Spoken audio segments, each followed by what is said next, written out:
tax advisor and preparer, I mean, you specialize in real estate, property managers, investors. What would you say is the most common mistake or maybe a misconception that you encounter when working with these types of companies, property managers, investors, or real estate folks? The most common mistake is people tend to be reactionary as opposed to being proactive. What I mean by that is they wait until they're ready to file their taxes, and then they realize all the things, the options that they could have had during the prior year. Mm-hmm. So reactionary, they find out they owe X amount of dollars, and now they're in a panic or they need to hit the bar.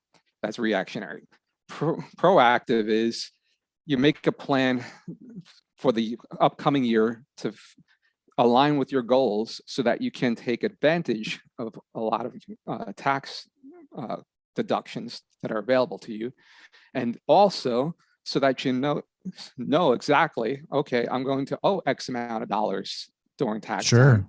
Because that's another problem is by the time it's tax time, all the money's been spent and now you don't have the money to pay the taxes. And now you're behind the 8 ball and it's extremely hard to get ahead of that once you get into that position. So I would say that I've seen that's the biggest problem, that people are reactionary as opposed to being proactive. And a part of that too is tax preparers and tax accountants it's a wide field. So what do I mean by that? If you go to the doctor and you have a hard problem, you're not going to go to a podiatrist, right? Yeah. They're both good doctors, maybe the best in their fields, but you're going to go to one who specializes in your area that you need, your issue. Likewise with accounting and tax preparers. There are a lot of good tax preparers out there, a lot of good accountants out there, but you need to find someone who specializes in real estate because otherwise you're going to miss a lot of opportunities. And again, a good tax preparer or accountant that specializes in real estate is going to be proactive and helping to ask you the questions that you didn't even think about and setting up a strategy for the upcoming year for you and your business. Sure. At what point then in the year do you recommend property managers or investors do that? Like, do you typically start that in January of the previous year? So you sort of, or the tax year, so you can work with them the entire year. At what point kind of is it a good idea to engage, or at what point, I guess, is it too late to really have an impact?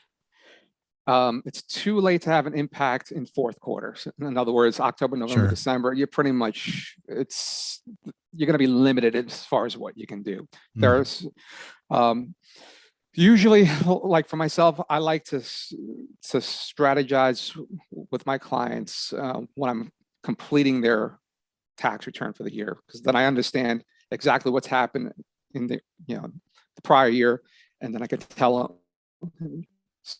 start walking them through what they need to do for current year. For example, 2021. Let's say you prepare your taxes in April, May, then I'll give you a guidebook for the rest of the year.